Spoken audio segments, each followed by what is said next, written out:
So I haven't ranted about anything in a while on this channel, but there's something I just have to address. In my later years as a trim carpenter, I would have this weekly occurrence that was enough to drive me crazy. A little booby trap that caught me off guard so many times, it almost ruined my business. See, we carpenters tend to drive a lot. We're always in the truck or van making our rounds, either trying to do work or set up more work. That's a huge part of our jobs, just driving to set up more work. You take calls, you answer emails, and you drive to people's houses to investigate possible jobs. Not many people's occupations require that they actually drive to someone's house, but ours does. Furthermore, we'll go into your house, walk all through it, ask a million little questions, and take 100 notes and measurements. And typically, we're not getting paid a cent for this time. Nothing. This is pro bono time that we put in as a convenience to our clients and to simply keep the ball rolling on our profession. And this process becomes even more intense as the finished quality of a project increases. What we call custom trim carpentry and woodworking. We're talking intricate stuff here. Custom built-ins, benches, tables, cabinets, ornate shelving. All the big trim accent pieces that make a house look so good. This work has always been the hallmark of great carpenters. The place where you distinguish yourself as a pro.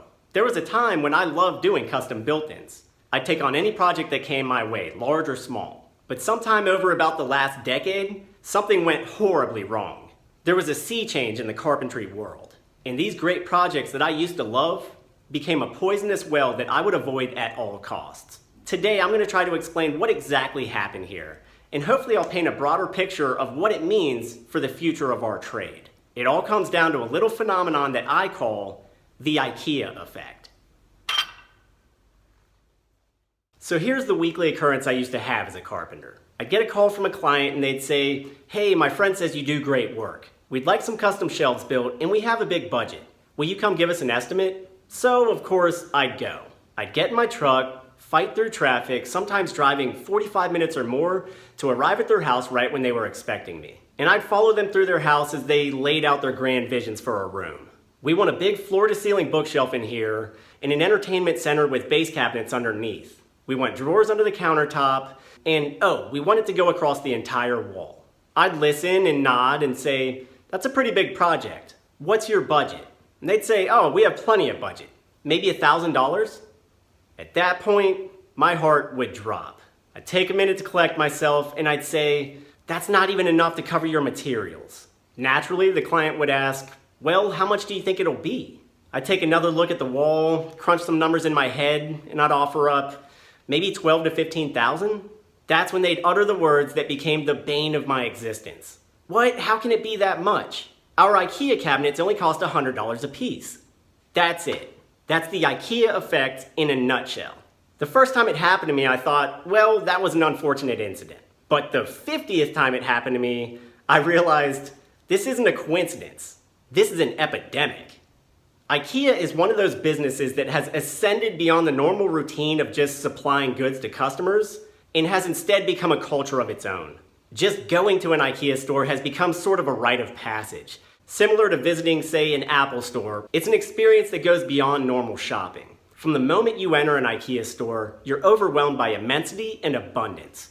It's an utterly massive retail operation that covers literally every facet of modern home furnishing, from dishes to entire kitchen systems. And it's all designed in that sleek, palatable Swedish style. As you walk down those rows and rows, you'll find yourself thinking, how can one company possibly produce all this stuff? And more importantly, how can they charge so little for it? Ikea's prices are absurdly low. I look at their couches, countertops, and chairs and ask myself, where does the profit come from?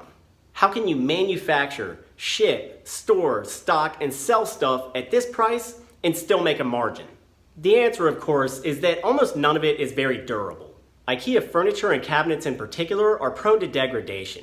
Just moving them around too often is sometimes enough to break them. Nearly everything is made of low-grade particle board, glossed over and made attractive with shiny laminate and smooth, simple lines.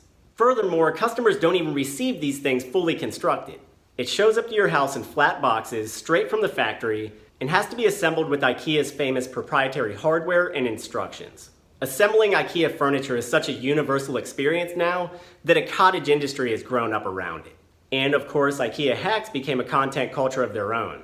with people finding ingenious ways to trim multiple products together to look like custom builds. So the entire phenomenon of IKEA is kind of this carefully constructed social facade. It gives people of all income levels access to that modern Scandinavian design. You only used to see this in high-end architecture magazines. But now anybody with, say, $1,000 and a screwdriver can assemble for themselves a passable imitation of that tasteful kitchen they thought they'd never have. And the thing is, I approve of this. Why shouldn't everybody have access to good design? Why shouldn't everybody be able to afford an interior decor that makes them feel good about their home? I know you're probably expecting me to bash IKEA wholesale in this video, but I'm not going to do that. I'm a fan of great businesses, and IKEA is an extraordinary business providing an incredible service to people. So if I have a problem with IKEA, it's not with their goods or their general service. My problem is this. Through their sheer mastery of home furnishing production, IKEA has changed the psychological landscape of manufacturing and design, and that has encroached on my profession. To put it bluntly, IKEA has effectively destroyed people's understanding of what it costs to build something. In my Where Have All the Carpenters Gone video, I belabored the point that tradespeople are vanishing and not being replaced. And it's true. Older tradespeople are aging out, and we're not creating the next generation of tradespeople today. As such, every year there are fewer and fewer people growing up with the real-world understanding of what it takes to build something by hand. And I'm not talking about the moral fortitude it takes to do hard work. I'm talking about the physical, concrete reality of what it requires to build something from scratch. More than any other company in history, IKEA has given homeowners this wild, delirious belief that they can not only have it all, but they can get it at a ridiculously low price. But that's simply not true. When my client says, but our IKEA cabinets were only $100 a piece, I have to patiently explain to them that their cabinets were made in a gargantuan factory by robots with lasers for eyes. Furthermore, I would point out that their cabinets weren't even technically built. The parts for them were simply cut, put into a box, and shipped out. And that from the moment they're finally assembled, they're already in some state of deterioration. The stuff that great carpenters build, the mantles, benches, and bespoke bookshelves are going to last for much, much longer, possibly a lifetime. And we carpenters have no benefit of assembly line manufacturing. Every piece of lumber, every component and fastener has to be purchased, transported, cut, shaped, and installed by us on location in your home. We come to you, and we don't have trained European architects designing our projects. We have to engineer a game plan for your house based solely on what you request and what real-world physical circumstances will allow.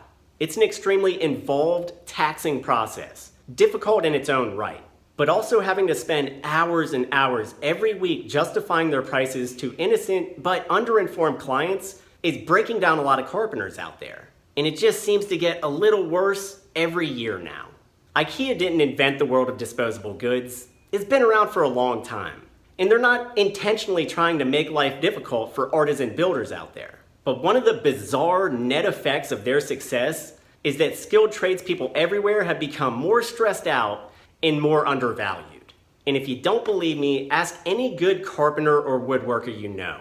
Ask them if they haven't had the exact same experience I just described. I'll be amazed if they say no. That's the grim, ground-level view of things from my side of the fence, the builder's perspective. But I also don't like to make videos that don't contain positive, constructive advice. So my advice on this situation for you homeowners out there is this. If you're thinking about hiring a person for custom carpentry or woodworking, and your very first conversation with them, do this simple thing. Let them know what your maximum budget is. Right off the bat, throw that number out there. Be upfront about it. I've read all these articles and seen videos about how you should never do this when you're hiring contractors, but they're wrong. When you let a trustworthy contractor know what your maximum budget is, you're not telling them how much they can get away with charging you. You're letting them know very succinctly if it's worth their time to investigate it and your time to talk to them. Save them that drive. Put the horse back in front of the cart and let the numbers lead the conversation. They'll thank you for it, and you won't spin your wheels in the sand meeting with contractor after contractor. And if you really just want them to come see the house first, then please consider offering them payment for an interest meeting. How much? In my experience, $100 for an interest walkthrough isn't unheard of. After all, this process may include 3 hours of their time, And that time has to be worth money. In reality, custom carpentry and woodworking tends to be very expensive. Far more expensive than people seem to anticipate these days. But it's worth it. And if you don't feel that you have the budget for these custom builds, that's totally understandable. Consider the next best, completely viable path. Consider tackling a DIY project with pre-manufactured goods. A little sweat equity, some clever trim work, and you can have that sleek decor you're dreaming of. It's achievable with basic skills, and I know of a small company from Älmhult, Sweden that has everything you need and more. I hope this video was informative. Let me know what you think about it down in the comments. And please consider subscribing and hitting that little bell button to turn on notifications. That way you'll know the moment we post something. I'm Ethan with thehonestcarpenter.com. I'll see you next time.